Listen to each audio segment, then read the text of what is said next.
Hello everybody, my name is Ian Kirk Pattycake. I'm an author, idiot, and loin streamer, and today is the best day of the month, LMIAY. And the LMIAY challenge this month, is generated by Abigail. I'm pretty sure it was Abigail. Happened during the loin stream. The discussion of a milk bath came up. And this image specifically, just so you know, that means that your participation in the channel actually matters a lot with inspiring things to happen. But before we get started in what exactly the mystical image is and what is my frothy latte, a couple of things. Number one, if you enjoy what I do here on the channel, please remember to like, share, and subscribe for more. Number two, if you would like to be featured on the channel, check out the links down in the description below. Number one way to be featured is through what we are doing today, which is LMIAY, where I give a prompt, you answer the prompt, and the first Monday video, I always try to make it be this community event so that we can check out each other's work, just have fun, no stress. Be a freak if you want to be a freak. That's obviously this month's theme is be a freak. The second way is if you're an indie author and you have a book out or a book coming out, if you submit your first chapter and your cover, then they will be read here on the channel at random, hopefully helping more readers find your work, because that is the most difficult thing. The third thing is if you would like to check out any of my books, they are linked in the description below. You can get them at any of your favorite places to get books, and I hope you enjoy. Book 3 of Bodymore should come out later this year, and I am just like, as I do this video, it has been a day. I'm just getting worse with years, let's be real. I'm already 63 and just, it's not, what am I doing with my life? With that said, let's jump into this. So, this beautiful image was shared with us via Abigail, the Discord, after the discussion in the loin stream. So get involved, be part of the group, because then you could end up inspiring LMIAY like Abigail. And because this image is so important, so iconic, so beautiful, it'll be on the screen the entire time. I hope you imagine it. You won't even have to imagine it while we go through these entries. So the first entry of this month is by Mae Tanner. The sound of retching came from the side of the bed where they stored the chamber pot. Quayless sat up. Elsie? I didn't mean to disturb you, she whispered. Are you sick? I don't think so. She sat up on the bed with a sigh. I think I'm pregnant again. What? She threw herself into his arms. Oh, Quayless, I can't bear it. No matter what I have this time, she'll... He hugged her. We knew that this would happen eventually. Say nothing to anyone. Maybe we can hide it. It's too soon. He rested his chin on top of her head. No matter when it happened, it would be too soon. I wish she'd die already. Papa would be a better clan leader than her. Anyone would be. He blinked. You think so? The clan would be better off without her. She's pure evil. He threw a sharp breath. I'll do anything. Make any sacrifice, even if it costs me my life, for the good of the clan. She lifted her head and stared into his eyes. What are you thinking? It'll have to be subtle. It can't be obvious, and we can't tell anyone, not even your parents. Even if I don't get away with it, it's worth trying. For the good of the clan. For all of the clans Argul has absorbed. I'll need you to teach me about brewing. She frowned. Weren't you taught? They teach every Argul. He shook his head. I may have Argul eyes, but I ain't an Argul. I'm a phalanx. Maybe I should do it then. No, I'm already a dead man. If I'm caught, it won't make any difference. If you are, though. What do you want to know? Several days later, Quayless slipped into the main laboratory and set up the distiller. It would take too long to make enough of the oil using Alessia's equipment. He needed a larger capacity available in the laboratory. Using it would also serve a dual purpose. He wanted Olva to think that she was taking something from him, something that he made for himself. The batch should be ready by morning. He lit the burner and placed a flask where it would catch the drips. I'll make an offering to the gods that no one comes in here that might interfere. After breakfast the next day, Alicia went with her parents to spend time with Malkin in the nursery. Quayless headed for the laboratory. The oil was done. He put a stopper on the flask and cleaned up the distiller. It wouldn't do for anyone to see what had gone into making the oil. When he finished, he drew a deep breath. I need to time this just right. He peeked out the laboratory doors. Olva and her guards were at the far end of the hall. He shut the door and counted. When he thought that he'd waited long enough, he opened the door and stepped out. Guards grabbed him and pushed him against the wall. Olva shoved her face into his. "What are you doing in there?" "Ah, there's a bath oil Elsie likes to use. She showed me how to make it, but we can't make much of it using her equipment. So I thought that I'd make a full batch using the laboratory. I wanted to surprise her. Her birthday and our wedding anniversary are coming up." "Bath oil? Show me." Making a show of reluctance, he held out the flask. She snatched it out of his hand. Removing the stopper, she sniffed. Her brows drew together.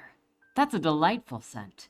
She stuck her tongue out and made as if to taste the oil. He winced. "I wouldn't do that." Her eyes narrowed. "Why not?" "Tastes horrible. It's bath oil, not a condiment." She hesitated, hefting the flask as she replaced the stopper. "How much did you make?" "Just enough for one bath." She eyed it again, then placed it in the flask holder at her waist. "Elsie's birthday and your anniversary ain't until next week. I'll try it out myself. If I like it, you can make me more." "But I made it for Elsie, and I'm taking it. Go amuse yourself elsewhere. Try to get that wife of yours pregnant again." That night, Olva filled the tub and poured the contents of the flask into the warm water. The fragrance intensified. As she'd suspected, the warmth released more of the scent. She breathed deep, drawing in a lungful of the steam rising from the tub. The ache that had plagued her head all morning faded away. She disrobed and stepped into the bath, sinking to her chin. All her aches and pains seemed to vanish. This was delightful. It made her feel young again. No wonder the pup wanted to keep it to himself. I bet he lied about it being for Elsie. She ducked her head under the water, allowing the oil to coat her face. A little got into her mouth. That doesn't taste bad at all. Why did he say that it would? She wiped off her eyelids so that she could open her eyes, and skimmed a handful of the oil from the water's surface, lapped it up. That's actually good. She relaxed against the back of the tub, her eyes closing. Moments later, she was sound asleep. The oil coating the sides of the tub made it slippery, and her head slid down. Her chin dipped beneath the water. She drew in a deep breath and rolled onto her side, as if she was in bed. She slipped further down the side of the tub. Her head sank beneath the surface. The atmosphere in this is fantastic. Just the building between each of these segments, but especially the building, like the moment with the bath is so short, but it is so well done. Nice job. The next story is by Manamite Wright. Imagine the glorious, glorious glow of skin so sublime that it sparkles like snow. In the sunlight, a delight like delicate dew. Would you like skin like that? What's that? You do? Allow me to impart the dandy details of a method so magical it never fails. To incite and inspire soft skin having desires, you'll be left breath bereft. This is all it requires. First, you acquire access to a tub, but this won't be your regular everyday scrub. If you dare to demand demurse dainty as silk, then you'd best buy a big batch of buffalo milk. Yes, you heard me well, and you heard me just right. This creamy concoction leaves skin clear and bright. But it's not just a tub or the milk that's the key. There's one more component, and this won't come free. Sure, milk is amazing, but what makes it better than stoic support from great-great-auntie Greta? You'd better believe that this method is meta. The great aunt's a buffalo bathing trendsetter. Just send her a letter requesting her aid and a check. Don't neglect that. She needs to be paid. You must meet her at night. She may seem hard to please, but the down-beating daylight turns milk into cheese. And a tub full of cheese isn't something to squeeze at. It sticks in your hair like you're wearing a cheese hat. How many have failed here? Well, nobody knows. Perhaps you can count them by their cheesy toes. This was beautifully delightful, Mana. It's so fun. It's so ridiculous, but it's so good. Thank you for this. I feel blessed for having experienced this. I don't know what else to say. The next story is by Egao Chan, called The Whirling Quest. Jakuz stood in front of the metal door in his combat uniform, slightly trembling in anticipation. This was the moment that he had been waiting months for. Days and nights of high-tension muscles and endurance training, grueling underwater exercise to withstand temperature changes and water pressure, and it was all for his task today. A burden that could rest on nobody's shoulders but his. Sergeant E. Derryman. The metal door slid open with a pleasant hum sound. A middle-aged man welcomed in, a general from the looks of his badge and armband. "Thank you very much for coming."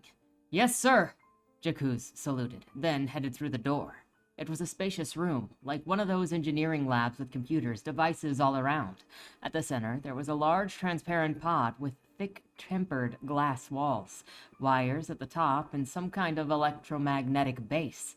"Sergeant, as what you've been told before you signed up, everything you see, hear, and know from and about here stays in this room. No one is to divulge any information or even to discuss tangential details of it outside of this place. That includes me as well." The general pointed at the transparent pod at the center.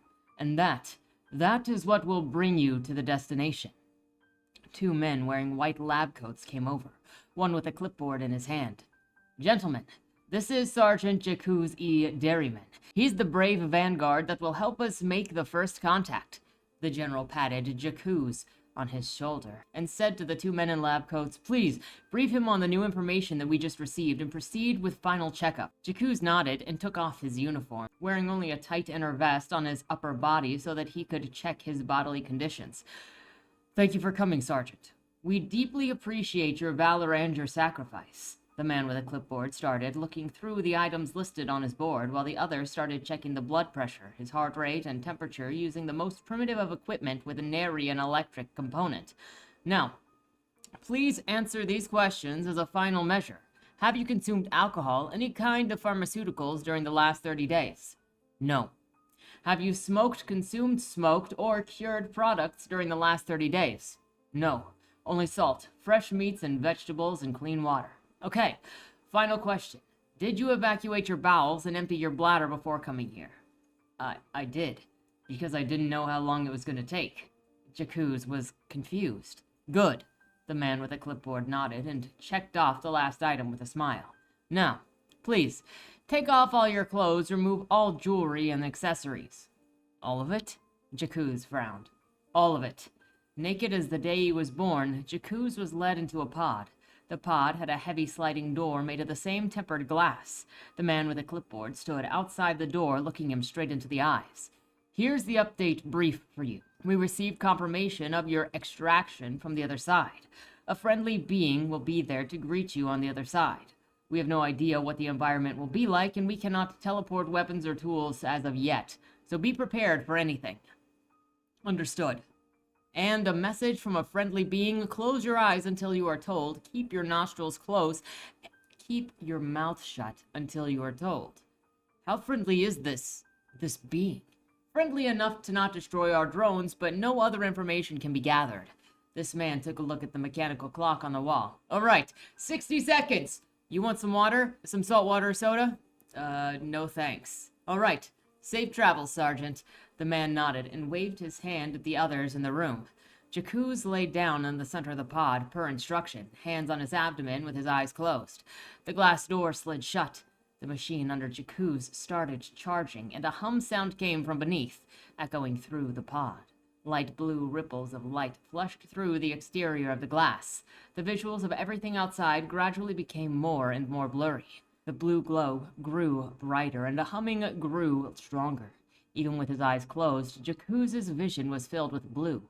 After around 10 seconds, he felt the bottom of the pod disappear from under him, and in less than one short breath's time, he felt his body submerged by some kind of warm, smooth, and slightly sticky liquid. "Sit up," a gentle human female voice came from above.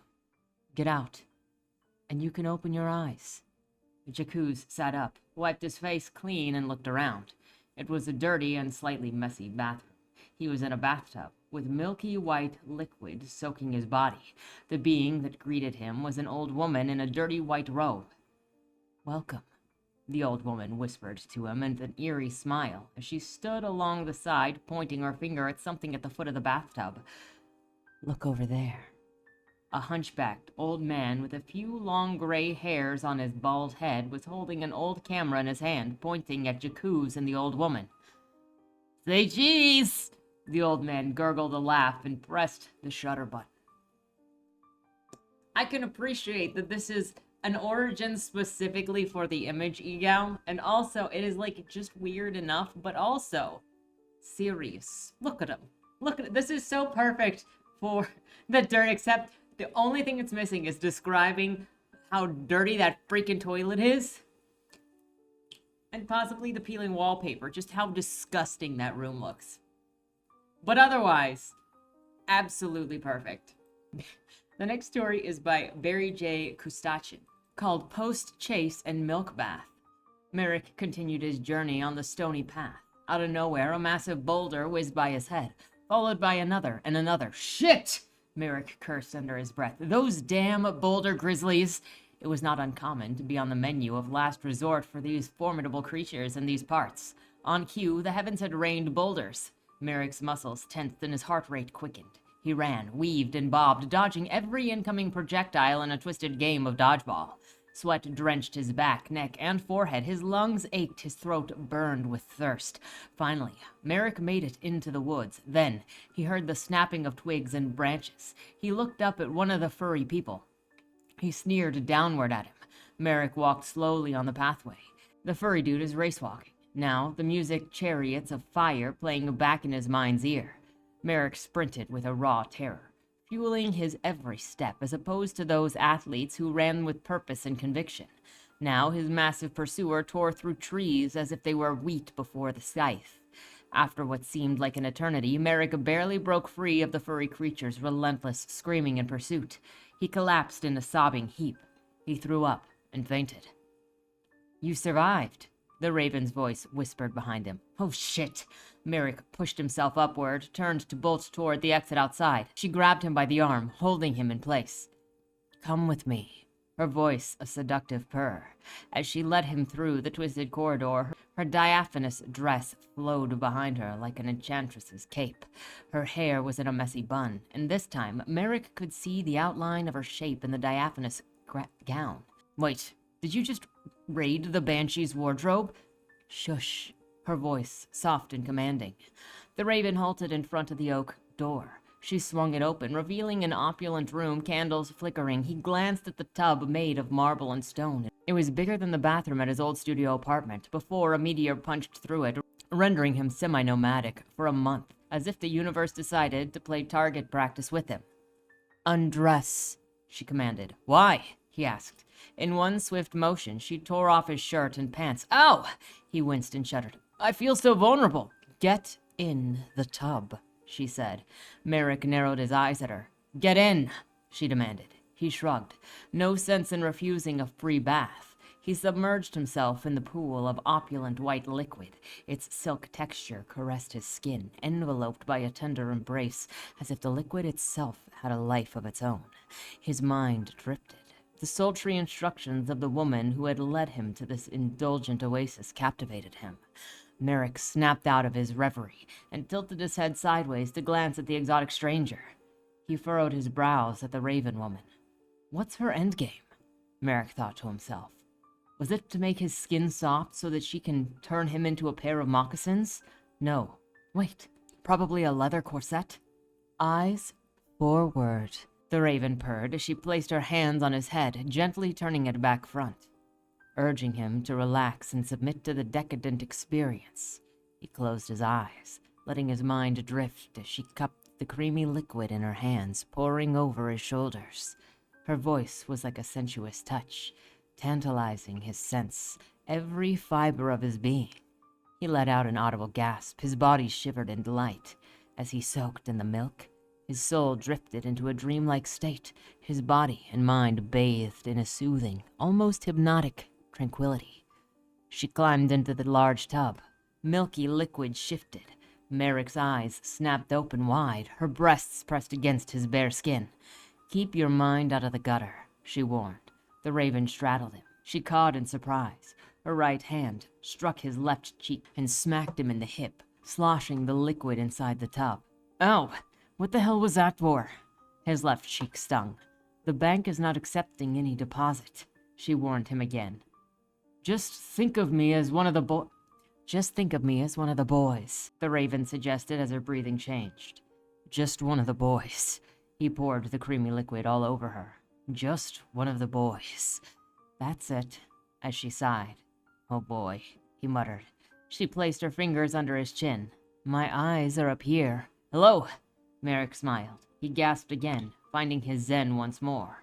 Raven flashed her crimson eyes at him, as her fingernails formed into talons, rested on his shoulders. She glowered at Merrick. As she wrapped herself in a large towel, the Raven tossed him a towel. Dry up and get dressed. The Raven gave him fresh clothes, a jacket, and a pair of hikers. Merrick furrowed his eyes in confusion. What? The Raven continued. You think that I would let you run around naked? This has a really good tension between the characters, Barry. A really good chemistry between the two characters, and then to carry it through. And the dialogue flows between each of the characters. Very nicely done. The next story is by Siegfried Hagelsturm. He was battling with what he knew that day would bring for quite a while now. All things considered, he would have done what he did. Forbidden was the word, ominous word, the one that he did not like hearing or imagining even. Sound of running water brought him back from his pondering. As it always did, the stream was not first terribly cold. He shivered visibly, have never quite gotten used to it. After a while, just long enough to be uncomfortable, it would change to a nice warm shower and remain so until time came to rise up from his bath. He felt a sponge scratching against his skin, this time thinking on what he knew he had to do. The scratching appeared to him a prelude to torture. With a little more finesse, an older woman was tending to him, after a fashion established years ago. The memory blurred on how exactly it came to pass, this agreement of theirs. There wasn't much to remember in his life, only the strictly necessary things. One thing in particular, of course, and that being what was agreed with the other one. He shivered again on the word turning in his head. Oh, honey, is it not warm yet? He heard over his shoulder, a voice that constituted half the voice he knew. This slightly capricious speech, retaining such characteristics regardless of what was being spoken, had for a long time been explaining reality to him, making sure that he knew his place in the grand scheme of things every moment of every day. He shook his head in response. I thought so, the older woman agreed, checking the water with her hand just to make sure. Why shiver then? Oh, it's nothing. A long silence followed, save for the sound of running water and the sponge scratching his back. The water smelled of herbs, the kind only the woman knew. She knew many things, that one. Lots of them simple and straightforward, but some knowledge that came from the other had clawed that grappled at his mind tenaciously. There is one thing, actually. He decided against his better judgment to prod this way a little. Curiosity as much as morbid fascination that occurrence had caused him to experience kept the need to know very much ingrained in his head. Is there? Do tell me. I don't... He hesitated, looking for words and having found none better.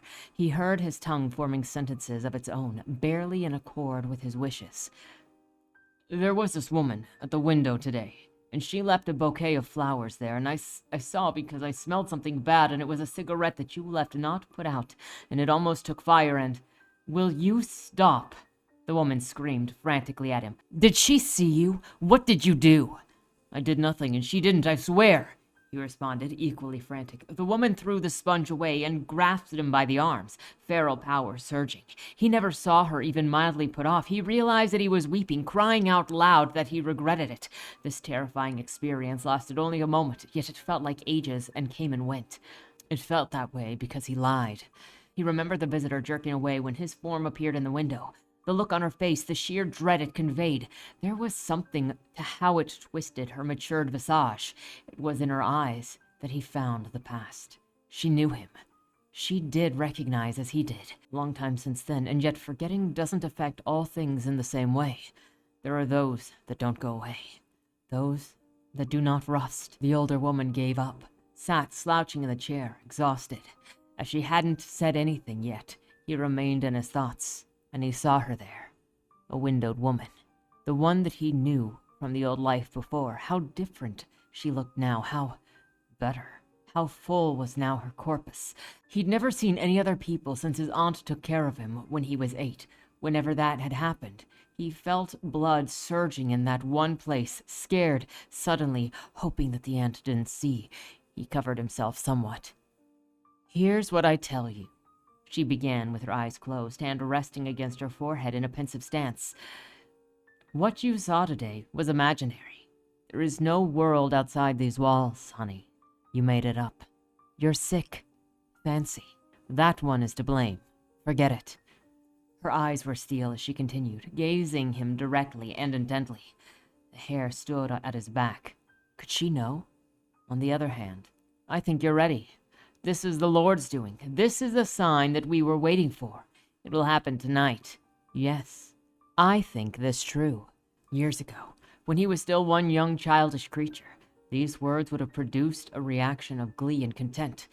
But as he grew older, his mind started wandering away at first on its own, then steadily more and more acting on its own accord. He started slowly doing little insignificant things that would have no impact, but still prove his point. All that time, later, as he was now sitting in the bath and having a ridiculous conversation, he was sure a lot of this world was indeed imaginary. Made up rules, made up stories, made up lives. The Lord didn't care if he lied. He would have approved it.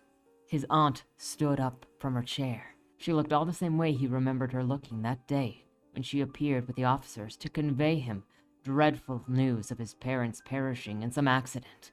All of the day he was thinking about it, about just why would his mother, the aunt's sister, never visit her siblings, never talk about her, never acknowledge her in any way. He was thinking about his childhood love that came to this window today with flowers. How she looked now, so ripe for the taking. The Lord would approve, he knew. He approved the ways closest to his heart. His aunt stood behind him again, sponge in hand, scratching at his back. "Tonight, I shall give you the baptism. Today is the day, honey, when our Lord comes back to punish those who wronged us. He will inhibit the spirit of vengeance. May your soul be ready to receive him." Deep within himself, he laughed maniacally. Oh, how wrong was this stupid woman, how delusional. He was the spirit she talked about, that one. He would show her, he would guide the left hand of justice to bring hailstorm upon her, who had kept him from the world for years. He would. Suddenly, they heard a loud thumping. The upper floor, heavy boots running on the wooden panels in haste. Before any of them could do anything, the door to the basement gave way. There was a flash of light that blinded him, and then there was silence. This woman a cult? This woman? Bruh. This has great tension in it. Tension is the word of the day, apparently, because this was definitely it. The relationship between the two, the anger, the building emotion within the narrator here, fantastically done. And the ending just makes me think of the ending of Outlast, which made me angry at first. But you know, I accept what happened. Guy is getting his vengeance, though. Thank you for submitting, dude. These are just every month you guys are like on it. The next story is by KawaiiGroovycat. You know that she is going to bring the milk. Time is neither fast nor slow. It has no desire for wealth, lust, or liberation. Friendship, love, hate, those are all fleeting emotions, but time is constant and unchanging. We all are slaves to it, but I was something more. A being of love. The gods and their acolytes loved to give little gifts to heroes in need of succor. This would motivate them to perform heroic feats. The most important ingredient for the world filled with wondrous stories, the hero who fights against whatever force is fighting against them is the being almost more beautiful than the gods themselves. But if there was one thing that I hate, it's an ending, especially when it comes too soon. I don't regret saving him. He was no hero, nor was he prophesied. He was just a little boy, fighting a losing battle against a world that didn't care about him. The gods turned a blind eye to the plights of those they didn't care about. We weren't allowed to interfere without direct approval by the gods. It was evil to deviate from what they willed. If one did that, then more would follow suit, and that would lead to the disintegration of the order and then existence itself. Such is how reality worked. Save him! Don't you wish to do good and give your love to all? It wasn't the will of the gods. Baffled, I responded to the voice. I cannot.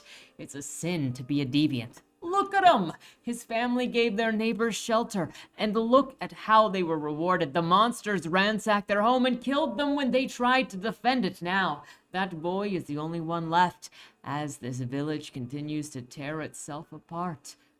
I had been watching calmly, but I had to avert my eyes from that boy. I cannot save him. There is no greater evil than defying the gods. I had thought that would be enough to quell that voice. But I could not silence something outside of my own mind. Save him. You are a being of love, a being of good. If you allow something so terrible to fester, won't you have sided with evil? I didn't know what to say. If I save him, I will be punished. The last thing the voice within me said was simply, if you don't save him, he'll die. And so, I knew what I had to do. I could not let him die. My invisible form approached the boy and placed a special sword in his shaking hands. I wiped away the tears from his empty eyes. The sight of them being filled with hope, with fire, only served to enhance the taste of his tears. The desperation, the determination, the struggle. There was nothing more deliciously beautiful. And as I watched my little champion fight with renewed vigor, I cried. My tears weren't those of regret or pain, but of pure love and joy. I did something good. I saved someone. The boy may not have been prophesied, but he was still something special. A lesser being would break under conditions like his, growing weak and allowing bitter evil to fester in their hearts and turn them into monsters. But he refused. He would live. He would become strong. As I parted from my little companion, I gave him a quick peck on the forehead, and with it, a blessing. He wouldn't bleed for long. Even as I parted from my little champion, I didn't think of punishment. Personal costs really didn't mean anything when it came to what was true and good. That was the first act of good I could call my own, and it would be the last. Even when I was forsaken by the gods for my betrayal, even when my body, my soul, my being was cursed and deformed into something grotesque and cruel, even when I could no longer feel love, all because I had done good, because I had been good, because I was good when the gods had not been. This heart of mine that could only feel love had been twisted into an ugly, hateful organ that felt nothing but disgust for the ones who had committed this injustice. I was cursed to live among the mortals, but to never be able to connect with them. I had served them since the dawn of time, and this is how they rewarded me. Of course, though the gods were evil incarnate, blind and disloyal, they could still forgive. They had said that if I did no evil, partook in no pleasures, and denied myself for centuries without a single relapse, I could be pure again. I could feel love again. I could give love again. It was all I yearned for, but I could never let myself be humiliated under their rule again. Mortals have this saying, you are what you eat. Thus, consuming someone's pure would make me pure, wouldn't it? Either way, it was the only pleasurable activity for me, and it was why I had entered the man's home. No mortal was anywhere near as pure as my little champion had been, and this young man came so close. All I had to do was first bathe him in milk, the first thing consumed by babies. This would be a quick snack. We weren't supposed to be walked in on. The first thing I felt was panic. The same panic the young woman who entered and witnessed this sight must have felt. But looking at her, that panic gave way to excitement and desire. Her porcelain appearance was frail yet beautiful, and her demeanor was befitting of the perfect maiden, or the ideal princess. My mouth watered. She would be the one to turn this snack into a pure meal. Bruh. This is so good. Your character voices are so fantastic. And I am just interested in wherever your stories are going to go. whoever this is, whatever he's doing, though all I can think about is obviously Ralph, because Ralph is a little pure-hearted man that other people are trying to devour all the freaking time, if you know what I mean. But the setup, the build with the character, the self-righteousness, blaming the gods, beautiful. I love reading your stuff, KawaiiGroovycat. I don't know what else to say. Next entry. We are in the presence of royalty, you guys. I hope that you know. AntiSocialCriti of Cockington Bear. Fame from the Cringe stream last year has submitted The Cult of Paddington. A mysterious cult of intellectuals and degenerates gather in an abandoned house to call upon the eldritch abomination to perform a sacrifice that will resurrect their dark messiah into the world, who just so happens to be Paddington Bear, a sequel to my previous entry wherein a hair-bitten Los Angeles bear is killed in a shootout with the police after an orgy of drugs and sex. The weight of George's chains tore at his wrists as his skin burned in the boiling tub around him. He had awoken suddenly and violently. His senses were scrambled, but his situational awareness slowly began to return to him as his racing heart slowly calmed. He was in a bathtub, in a rotten room, in a house in who the hell knows where, and he was in pain. A chain connected to the floor of the tub kept his hands in place below the water. He was naked and floating in what appeared to be hot milk. His skin was covered in rashes and blisters, likely from extended exposure to whatever mixture he had been laying in for who knows how long. A voice began to speak to him from behind him. "Welcome back to life, Nameless." It was a woman. He turned his head enough to see an elderly woman in white sleeping robes looking down at him. "I'm sure that you're startled, my son. Don't worry. You have to be alive for the ceremony to work. However, you must be boiled in the primordial soup first, and it will hurt you badly." George's heart sank. The woman leaned down and opened a gas tank beneath the tub. Flames appeared over the sides, and the milk solution began to slowly heat. He felt his skin burn as the boiling liquid singed his nerves, and he cried in agony. The woman began pouring cold milk over his head and body, which stung his burnt skin even worse, like frozen needles. After minutes of this, she turned off the fire and left the room. George fell unconscious. He awoke out of the tub, but tied down to a chair even more tightly. His red skin chafed against the ropes that held him upward. His mouth was stuffed with ropes so that he couldn't speak. The woman approached him, now wearing heavy robes over. "I would apologize for your pain, but I don't feel sorry for you. In fact, you're in for much worse suffering than what you've already endured. Suffering that would make 10 minutes of boiling milk feel soothing. You see, we're about to perform a ceremony, and your body will be the conduit for our purposes. We intend to resurrect our Messiah tonight. Your body needed to be bathed in primordial soup, a mixture of milk and other common ingredients, to awaken the ancient newborn energies within your body, to be receptive to the soul that we'll be placing within your body, although not much of that will be left when we're done." George looked around. He was in some kind of worship chamber assembled out of the rotting remains of a house that he had been dragged to. The floors and walls were nothing but exposed rotten wood. A large red pentagram had been drawn across the floor, and a dozen hooded figures surrounded him on all sides. He was rightly afraid. The mistress walked up to him with a knife and started cutting exposed bits of skin that the ropes were not covering until blood was trickling down his body on all sides. She moved behind him and began chanting something indescribable, a language that wasn't supposed to be spoken by a human mouth. George couldn't see it, but a dark god loomed over the room. The room felt heavy as Latin chants filled the air. Incense burned, candles glowed red, and the cloaked figures held their ground above the glowing pentagram.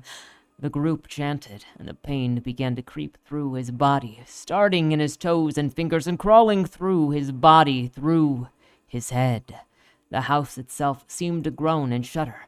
The woods surrounding the abandoned old ranch home seemed to shrivel and quake, as if the evil unleashed within the room was corrupting the house itself.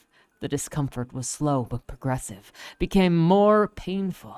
Something was happening to his body. His body seemed to be transforming. The room spun. His body flexed and moved without his brain telling it to. Bones shifted and cracked. His eyes rolled back in his head. He felt his mind grow weak and his grasp on reality tear. And suddenly, in the blackness of his mind, a hand reached out to him from below and dragged him down, down, down, until all George could feel was fire. George's body shifted and contorted. His hair grew out, all sides of it. His stature shrunk. Claws grew out through his fingernails. The hand that dragged down George now re-entered the body and carried something with it, pushing it into his brain. The morose of gore and pain slowly cooled off. The ropes dropped from a smaller life form as it fell from the chair, breathing heavily. The poor being called Paddington Bear emerged fully formed and awake, pushing himself up from the floor and looking over his new body. He was in shock and was shocked to be alive. His mind flooded with memories of his death and his body being destroyed in a shootout with the police. The mistress approached him and spoke. "Hail, Paddington, our Lord and Savior." The cultist repeated her words and bowed. "Where am I?" asked Paddington. "Where the hell am I?" asked Paddington. "I just remember dying and now I'm here. What is this?" The mistress spoke again. "You have been reawoken, my lord. You haven't finished your purpose in life. You may not realize it, Paddington, but your movies are the only hope for the world. They make people better. They teach people the virtues of prison reform and kindness towards Peruvian immigrants. Paddington 3 was supposed to be your magnus opus, your manifesto. The world made kind by a total mothering despotism. We needed it for the final occult sacrifice to occur, for the world to be transformed into the brave new world of our creation. But you had to go and eat a hooker and get shot by the cops. So we did what we must. We called upon the best occultists Jeffrey Epstein could buy and performed a ceremony that humanity is only allowed to perform once a century. We have exchanged your soul for the soul of a nameless homeless man of no consequence, and now you can finish what you started. What we need you to do." Paddington was shocked. His newly formed stomach turned over at the thought of what was happening. He had no idea that people were using his films this way. He was a common crook, a screenwriter no less. He didn't have a business making occultist deals and forwarding whatever Illuminati shit was happening around him. That stuff was for politicians and people like Tom Hanks.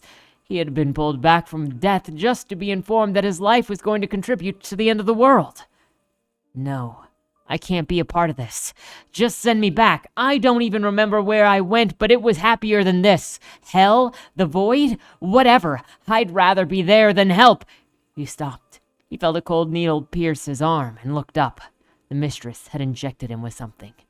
"Your permission was not required, and it won't be necessary going forward. We assumed a being of your disposition wouldn't enjoy being a pawn. So we're going to remove your choice. It's easy enough. This lovely batch of MK Ultra juice will make you quite suggestible. Your mind will float in a sea of dopamine until we decide that we want to give you an antidote and..."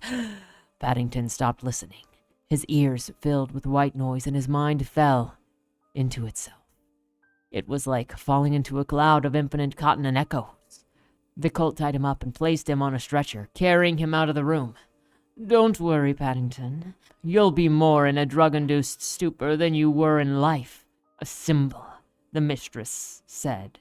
The room was still heavy as Latin chants filled the air, incense-burned candle glowed red, and demons cackled. And Paddington Bear was carried out of the room on a stretcher, high as a kite, and waiting for his body to be puppeted for purposes far more evil than his mind could bear.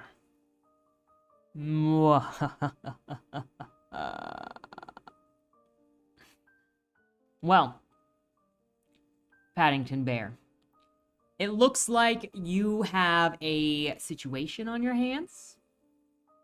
I am sorry, this is what you have been returned to, but apparently nobody respects bears. Is this what actually happened? Is this... Okay, now I need to know. Is this what happened to Smokey the Bear? Is they tried to make him a symbol, and did he MK Ultra and then just, like, end up killing himself because he could not deal with this? Because, I could see a Paddington Bear, Smokey the Bear crossover cultist going on. I just gotta say, Antisocial Tyler, you've got a mind. I hope you submit more because you do some fun stuff. Impossible to guess. The final entry for this month is R.S. Alessi. Moss-covered rocks lay scattered between the trees like a giant abandoned game of marbles. Anyone else would have admired the wild grandeur of this remote mountain landscape. Xander saw it as an annoying obstacle course, hours of dodging fallen limbs and briars, sliding down steep slopes, and fording tiny but swift streams had left his bare arms scratched and his body aching. Today marked an anniversary. 1 year ago, John had rescued him from aspirating his own vomit. He agreed to pay his life debt by serving John for a year and a day, and tomorrow marked the last day of service. He'd be free. To do what? He'd spent the last year living in John's apartment, doing odd jobs and learning how to enjoy his own company. He was ready to move on. "Nearly there, lad," John said. "You'll want to hold me hand." Xander shifted his backpack. As his final act of service, he was hauling supplies to John's cabin in the woods, and in true John fashion, no road existed to lead them there. "Why do I need to hold your hand?" He glanced up the incline. Oh, before them grew a solid hedge of dense, spiny trees. John grabbed his hand and dragged him forward, seeing no way through. He resisted, but John plowed on, forged a path between the thorny branches. 5, 6 twists, and they emerged into a clearing. John beamed. "Welcome to me home." Home was a modest stone cottage with a genuine straw thatched roof. Surrounding the cottage was a low stone wall. Within it flourished all manner of plants. A woman in a mud-splattered dress rooted through the vegetal chaos. She was about Xander's age, late 20s, with curly red hair and light brown skin. Straightening, she flashed a toothy grin. "Da, you're back, and you brought a friend." John spread his arms wide, and she bounded forward, muddy and barefoot, to accept the offered hug. Unlike her father, she was slender and fine-featured. In fact, she was quite pretty. "Is this the man you told me about?" she asked, glancing sidelong at Xander. "Aye," John said. "Go and find your sisters." "You never told me that you had kids," Xander said after she skipped away. "I do, and I have a wife as well. Bought her from a fellow Scotsman. Must have been 2 centuries now." You bought your wife?" "Aye. Seemed the easiest way to start a family." "Then she's your slave?" "Nay, she's me wife." John led him into the cottage. It was bigger inside than he expected, a central room that served as a kitchen and a living room, surrounded by half-open doors that led to what looked like bedrooms. The bare wood floors were worn smooth, and simple but sturdy furniture crowded the space. The wooden benches and chairs were piled high, and brightly colored patchwork cushions. From the rafters hung onions and herbs and garlic. 4 women worked the household chores, mending clothes, folding laundry, washing dishes, and chopping onions. The 3 younger ones resembled John's daughter from the garden. The older one, a beautiful dark-skinned woman with a multitude of brown braids cascading down her back, could only be their mother. John held up a finger. "Stand together for molasses." His other daughter had returned with the 3 more sisters, so they all lined up. The first in line held a baby in her arms. She looked to be about 30. At the far end stood a girl no older than 12, 7 in total. John beamed. "What do you think of them?" You have a lovely family." "Then you'll marry them." What?" Xander noticed John's daughters eyeing him with a predatory interest. "You want me to pick one?" "No. You want me to pick one? He planned to get married eventually. It was more of a thought exercise than an active goal. You're welcome to choose a favorite. I'm not. Xander caught John's frown. Xander caught John's frown. May I think about it? John patted Xander's back. Of course, lasses. Draw him up a bath. A bath sounded amazing. The youngest daughter led him out into the garden, and for the next 20 minutes he walked around admiring the vegetables. You're very handsome, the girl said, breaking what had been a pleasant silence. He pulled his attention away from a row of magnificent cabbages. Thanks, but you're still a kid. She crossed her arms and puffed herself out. I'm 37. Da says that makes me middle-aged. He looked her over, flat-chested, no curves, skinny arms and legs. Definitely a kid. Then why do you look like you're 12? Because I'm young for a Lonandashi. Lonande what? I'll show ya. Her body blurred, and the cute, freckled kid was replaced by a thorny wooden creature. Holy shit! The 12-year-old girl was back, and she was scowling. It's not nice to stare. Sorry. Your bath is probably ready.